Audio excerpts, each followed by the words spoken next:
well, moving on to I guess a movie that was at South by Southwest last year that you actually saw. I did not know that you had already seen it.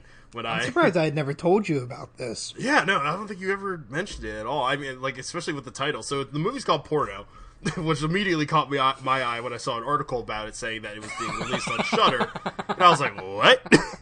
And Porno catches your eye, Eric. Yeah, you know, I'm a 20-something male. Anyway, aren't you too old to be watching that stuff? Oh, go f*** yourself. Anyway, going back to Porno. See, I heard I'm subscribed to the magazine Fangoria. I was telling Luke this earlier. So they posted an article saying that the movie would be released through a sort of virtual movie theater experience, and I was like, cool, I'll check it out because I love weird niche horror movies. So this movie's directed. It's a feature film debut of director Keola Rosella, who is actually previously known for winning the Student Academy Award back in 2014 for a short Above the Sea. This is the written debut of writers Matt Black and Lawrence Vinicelli. So Keola, who is known for directing mainly, did not write this movie. Porno takes place in 1992. It tells the story of 4 teenagers and 1 college dropout who all work at a small movie theater, which, like I said, caught my eye because we both work at a movie theater, or used to. They all live in a small Christian town, and at the premiere night of A League of Their Own and Encino Man, the weirdest choices of movies, but anyway, they discover... I love that, though. I didn't know, I love it too. I like both those movies. Encino Man is ridiculous, but it's a guilty pleasure of mine, and League of Their Own is a great movie.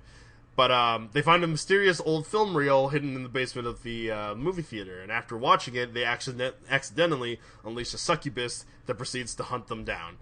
So explain what a succubus is. It's a sex demon. Yeah, basically. Okay. Like, yeah, just wanted to make sure that was clear. Yeah, in case people don't know, succubus is a sex demon.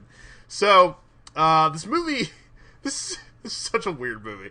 It's a bit of a mixed bag for me. I always love the setting of a horror movie, of a movie theater for any kind of movie, but especially for horror movies, I think it just fits the vibe really well. And I think that goes back to when I was a kid, and there's this Disney Channel original movie that came out called Phantom of the Megaplex. So I think for me, I always just connect movie theaters to horror movies because of that, and it just works really well. And I think, for one thing, this movie does a really good job of using the space of the movie theater as, its setting. You're in the projection booth, or you're in the deep undergrounds that every movie theater has that nobody really gets to see, but they're always gross. So I really dug that. I also like the fact that it takes place in 1992. I don't know why. It's just a very odd year to choose, but it kind of works for the movie.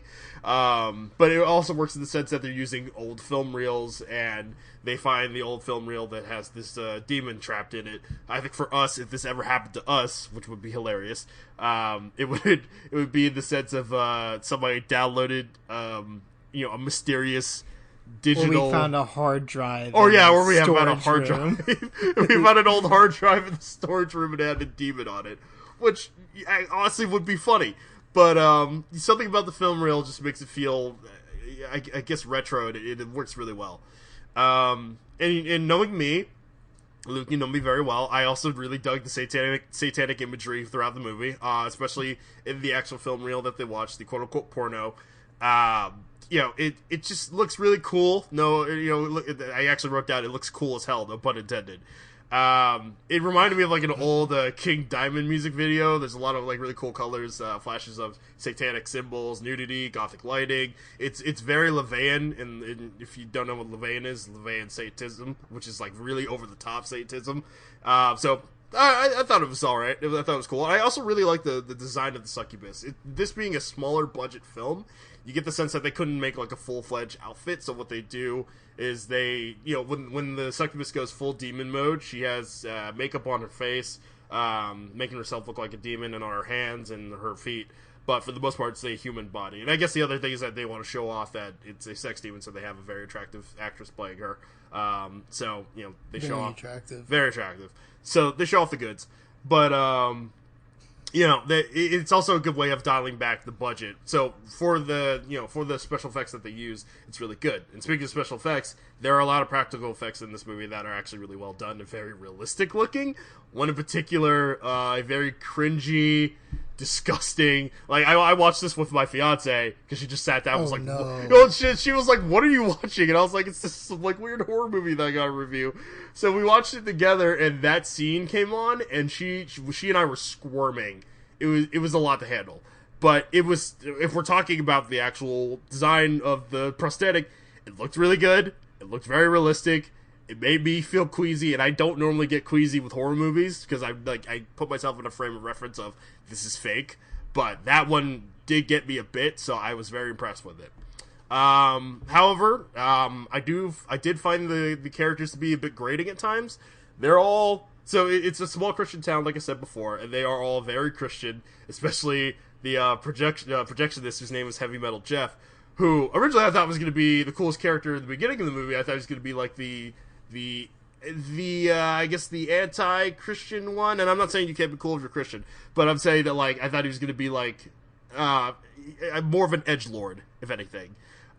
He dresses like Bender from The Breakfast Club, so I thought he was going to be more so like that, but he's honestly the biggest of the Bible thumpers of the group. The way he's like the assistant manager, right? Well, I don't know. So like the assistant manager is put in charge. Yeah, he's the one who's probably been there the longest, but what's her face, the girl, either she's also, I mean, she's definitely the assistant manager. Either she's also the assistant manager, or she is above him. But you definitely get the sense that he has like seniority over everybody else. He's definitely the oldest because he went to college. The rest of them were still in high school. But the characters are the kind of Christians that give you that vibe that if you don't say God bless you, if they sneeze, they'll say you're a godless sinner. And that can get kind of annoying because they feel really stupid, and you're just like, guys, oh my god, just take the hints, figure it out, let's get this going. So they can be a bit annoying, and I actually think that once the movie approaches a more nihilistic approach to their setting, as in like their boss, who they put in such like high regard, not the assistant manager, but the actual manager, or I guess maybe owner of this movie theater. Once they realize that the guy's kind of a piece of crap, they kind of put in perspective of, maybe everything that we're pushing isn't really necessarily correct, and maybe life isn't as pretty as it seems, and maybe none of this makes sense. So once they become a bit more nihilistic, especially Heavy Metal Jeff, I found them to be a lot more likable. There are also like certain things in the movie that I didn't really care for. Like there's certain plot points. They're interesting enough, but I feel like they kind of detract from the overall focus of the movie, which is there's a demon. There's a subplot with one of the baseball players, and I think that's one of the better of the ones. But there came points where like they bring certain things back up about him, and I'm just like, what are we doing here? Or at least like his relationship between himself and the main girl whose name escapes me right now, the one that's kind of gothy and wears eye makeup, the manager. The assistant manager. Yeah. Like their whole the relationship that they have going on, I found to be a bit annoying. But I did actually like the relationship between I guess the two idiots of the group, the one kid with the long hair, and I guess the kid who's kind of the main the main prey of the succubus, who ends up getting captured. I like their relationship. I think it was a very broy relationship that I can find relatable to me and my bros. So that being said, this movie, like I said, is a mixed bag. It is a lot of fun, but it can get annoying at times. I think that once the latter half of the movie kicks in, then I think where it really hits its stride and the characters become the characters that I was expecting them to be throughout the entire movie. But I think if you're looking for something fun and kind of stupid to watch, then you might as well look this way. I'm going to give it a 2.5 out of 5. You can still rent it over on Vimeo. If you want to find a link to it, you can go on Fangoria or just look up the movie Porno 2019. I wouldn't just look up Porno. But I had fun with it. It's goofy, but I wish it was a little bit better. But that being said, I still liked it. So 2.5 out of 5. Well, I mean, I'll say this because I have a different perspective because I saw it over a year ago now, right? Which is insane to me that was more than a year ago. I remember a shocking amount of that movie, and like Eric will tell you, my memory is not great. Especially when it comes to like plot details of movies. Is like that's why I have to take such scrupulous notes because I can never remember anything. Right. I remember a great deal about this experience in that movie. I remember being drawn to it, obviously not just because of the name Porno, right, but the idea of a group of Christian kids. For some reason, Christianity and sexuality is like an interesting subject for me, especially when it comes to younger kids who are having to combat their religious beliefs, their lifelong religious beliefs, and the hormonal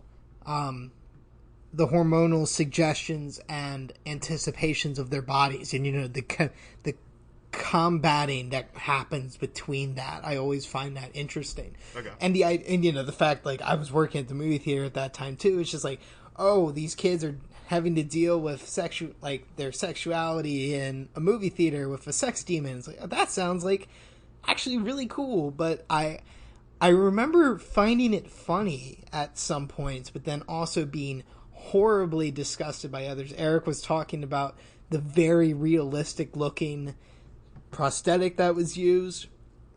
I think that's scarred in my mind. That scene is hefty. I was eating mozzarella sticks at the time too, so it's like I was having the pop. Yeah. I was having a real rough time. Yeah, because I saw it in an Alamo Draft House in Austin. So it was just like it was a mess. I was very disappointed in that movie because I really wanted to like that more than I did. Maybe you and I will have to watch it sometime together. Yeah. Because I do want to give it another try. Or maybe it's just like that succubus is sucking me into, because it's like maybe I'm getting intrigued. It's like maybe I'm getting intrigued by the subject and talking about it again. Maybe this movie's way more meta than we expected it to be. Maybe it's like, because I really hated it when I saw it, but talking about it now, it's making me want to watch it again, and maybe I'll like it more. But that is a scary trap to fall into. Yeah, I think that's the big thing about the movie. It had potential to be better than it is. Like, I liked it more than you did, but I think it could have been so much better had they. I don't know. I think the script just needs to be reworked a bit. I think the director's direction is actually fine throughout the entire movie. I think just the writing of the movie could have been touched up a bit. Well, I mean, also you gotta love the setting. I remember back offices and going downstairs and going behind projector screens. That stuff is all cool. There's a lot of things that are working.